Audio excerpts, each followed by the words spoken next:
Assalamualaikum warahmatullahi wabarakatuh, Pak. Waalaikumsalam warahmatullahi wabarakatuh. Sebelum kita mulai, maskernya bisa dilepas, Pak?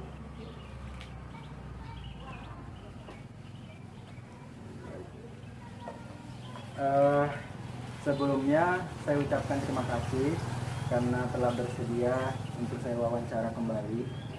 Eh, Pada kesempatan kali ini saya ingin bertanya dua hal, Pak. Tapi nanti dikembangkan dari dua hal itu. Yang pertama tentang pelaksanaan pembelajaran selama ini, kemudian yang kedua tentang harapan atau mimpi untuk sekolah kita atau untuk diri kita sendiri ke masa yang akan datang. Untuk yang bagian pertama tentang pelaksanaan proses belajar mengajar, saya ingin bertanya, Pak, menurut Bapak ini ya, kira-kira apakah guru telah melaksanakan pembelajaran yang berpusat kepada siswa atau belum? Sudah atau belum?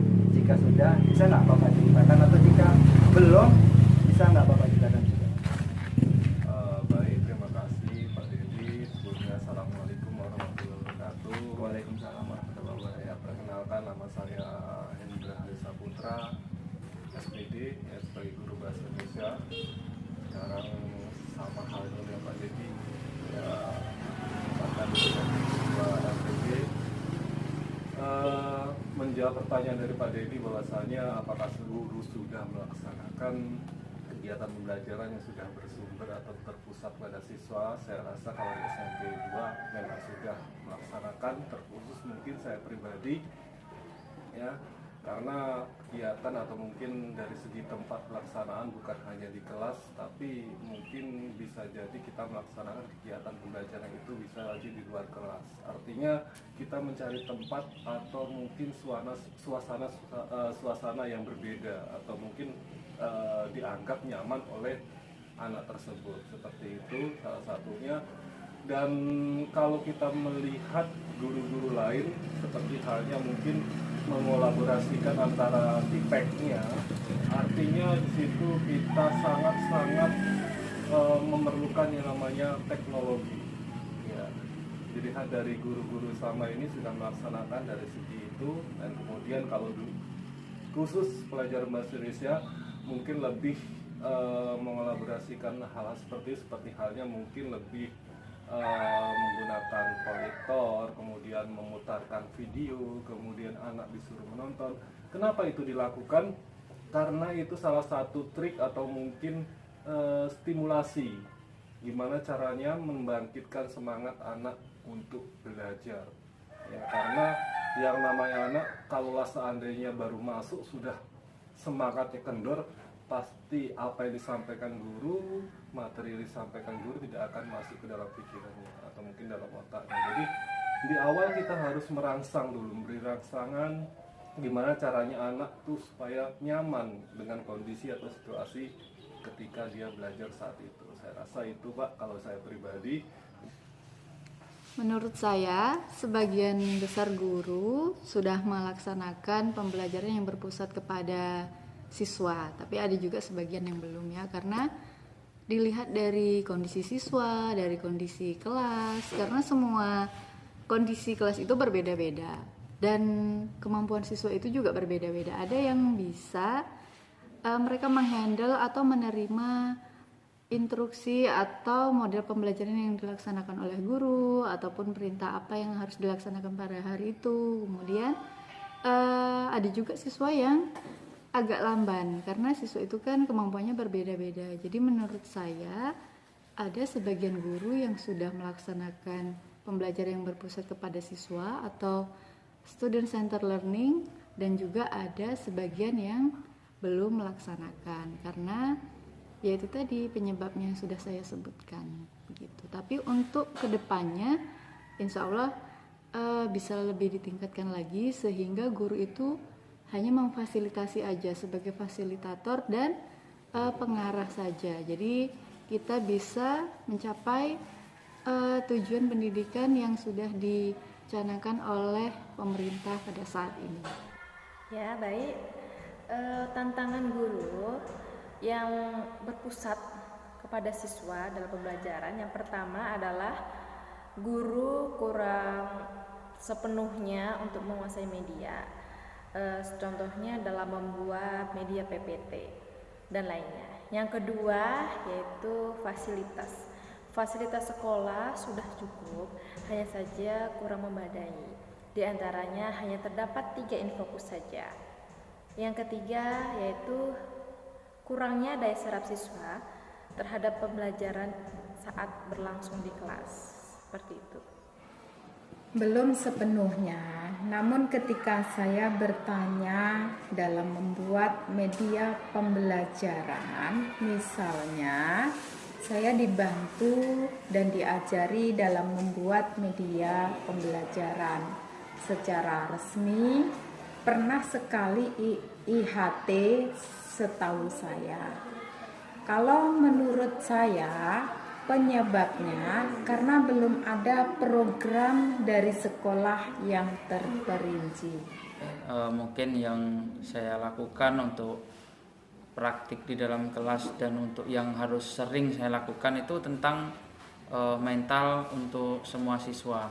Dalam artian mungkin siswa itu sering saya suruh untuk bisa menyampaikan apa yang dia tahu.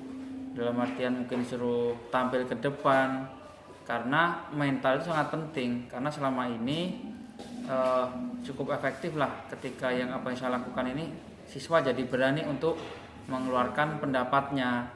Karena untuk tampil di depan itu tidak mudah, karena siswa itu mungkin ketika dia disuruh ke depan, bahkan semua yang ada di kepala itu bisa hilang. Karena apa? Mentalnya tidak siap. Kalau ini sering saya lakukan dan ini memang sudah sering, setiap saya masuk itu seperti itu, siswa itu akan berani. Bahkan di tempat duduk udah berani mengangkat tangannya.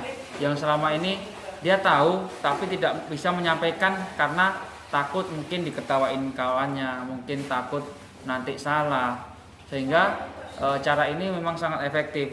Dan selama ini setelah ini saya ulang terus menerus, siswa itu lebih aktif di dalam kelas ketika belajar. Nah inilah memang ini berhubungan dengan mental.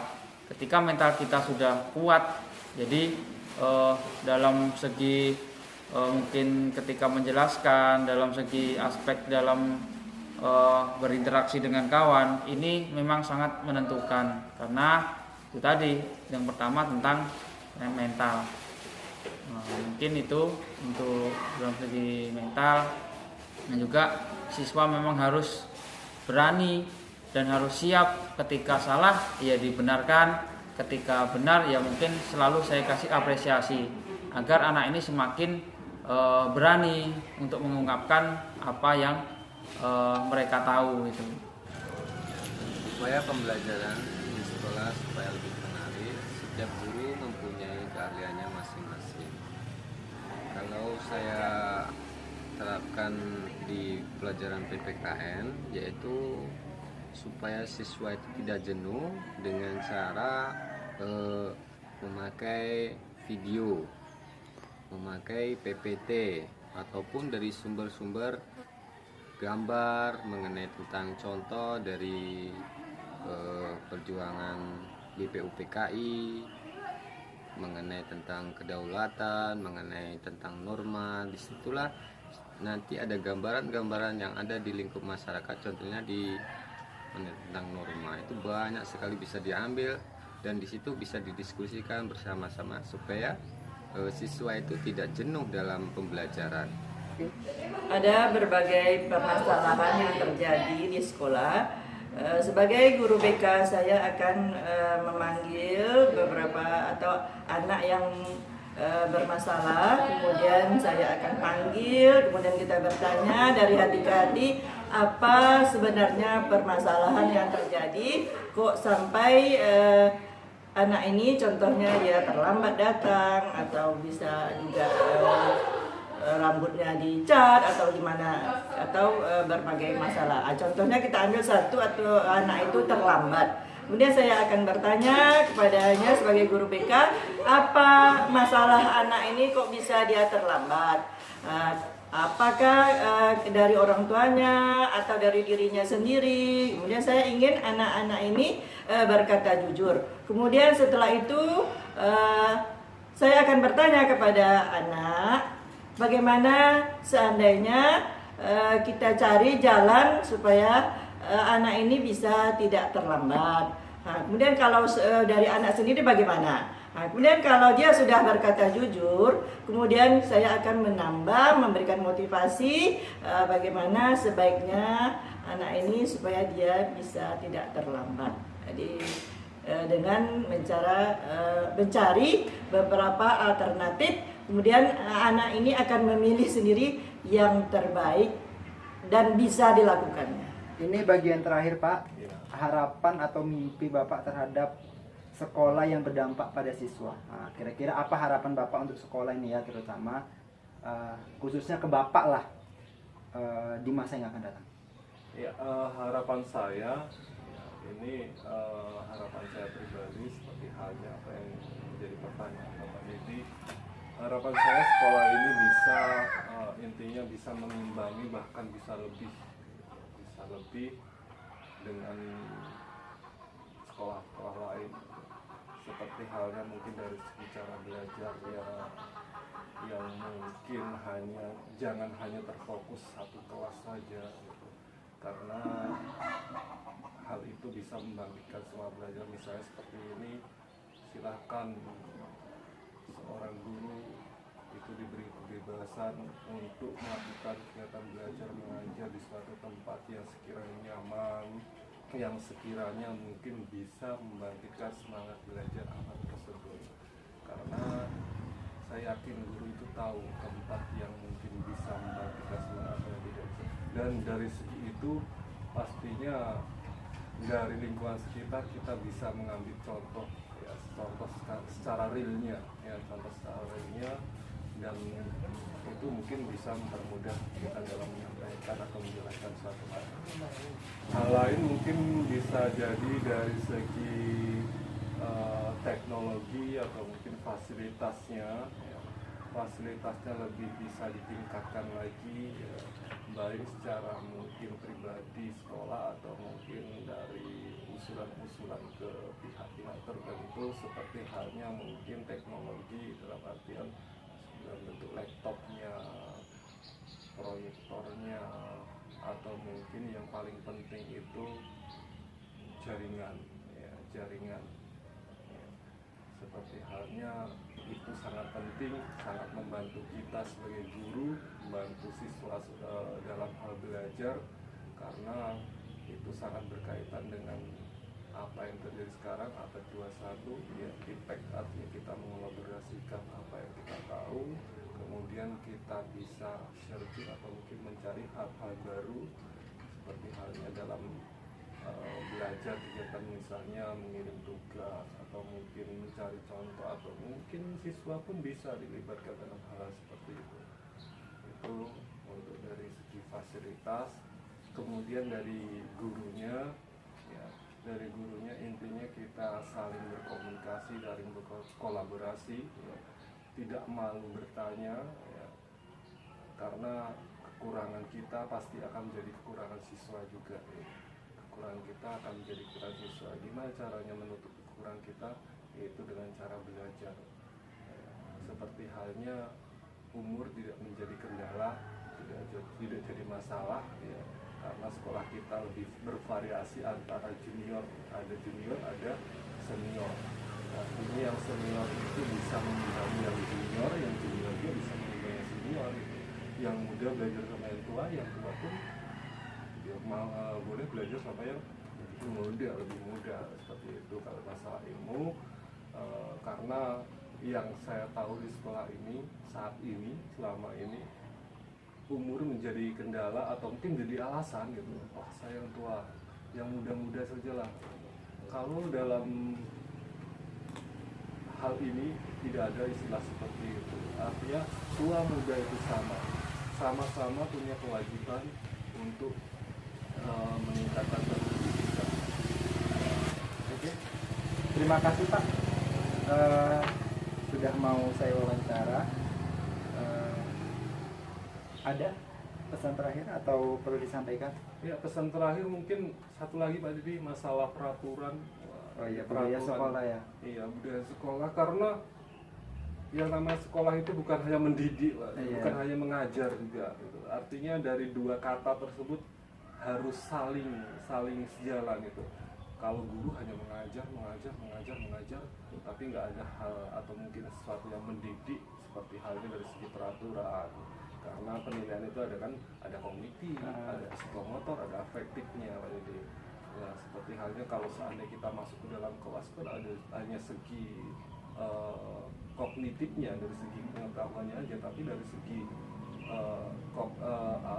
psikomotor ya dari segi sikapnya mungkin bisa katakan terabaikan. Jadi disitulah gimana cara kita menerapkan peraturan sekolah dan dari hal terkecil lah, mungkin baju baju itu seperti apa harusnya dipakai gitu, peraturan kecil, atau mungkin ada yang siswa yang tidak menggunakan kaos kaki misalnya, atau mungkin rambutnya tidak sesuai dengan seorang pelajar, gimana cara menerapkan itu. Saya ingin lebih diterapkan lagi, artinya ada satu orang atau mungkin dua orang atau mungkin semua guru bisa peduli dalam hal seperti itu, karena itu akan menjadi contoh di luar sana. Ketika siswa berada di luar, itu akan menjadi pusat perhatian masyarakat ramai, dan disitulah menjadi bahan pertanyaan, siswa mana, siswa SMP. Artinya satu orang melakukan kesalahan, semuanya terkena imbasnya. Jadi seperti itu, satu orang melakukan kebaikan, semua kena imbas. Satu orang melakukan keburukan, semua orang kena imbasnya dalam satu lingkungan sekolah tersebut. Jadi itu yang perlu saya sampaikan. Saya rasa cukup itu Pak Dede. Terima kasih. Mohon maaf bila mana dalam penyampaian saya kurang pas, atau mungkin ada pihak-pihak tertentu yang kurang berkenan atau mungkin tidak suka dengan apa yang saya sampaikan. Saya mohon maaf yang sebesar-besarnya. Terima kasih Pak Dede. Saya kembalikan lagi kepada Pak Dede. Ya, Pak, terima kasih. Saya tambahkan ya Pak, saya memang juga punya tugas kedepannya berkenaan dengan budaya positif sekolah. Saya sudah ancang-ancang kemarin, saya sudah adalah omongan sedikit atau kerjasama sedikit dengan salah satu wali kelas, tepatnya Bu Rina. Di guru penggerak itu ada teori namanya segitiga restitusi yang berkenaan dengan keyakinan dan kesepakatan kelasan. Nanti itu saya olah dulu, nanti kalau sudah berhasil saya akan sosialisasikan lagi, saya ajak kerjasama lagi dengan komunitas. Nah, mudah-mudahan nanti saya bisa share lagi, kita bisa ngobrol lagi tentang itu Pak ya. Nah itu saja yang dapat saya sampaikan Pak ya. Terima kasih sekali lagi. Saya sudahi wabillahi taufiq wal hidayah. Assalamualaikum warahmatullahi wabarakatuh. Waalaikumsalam.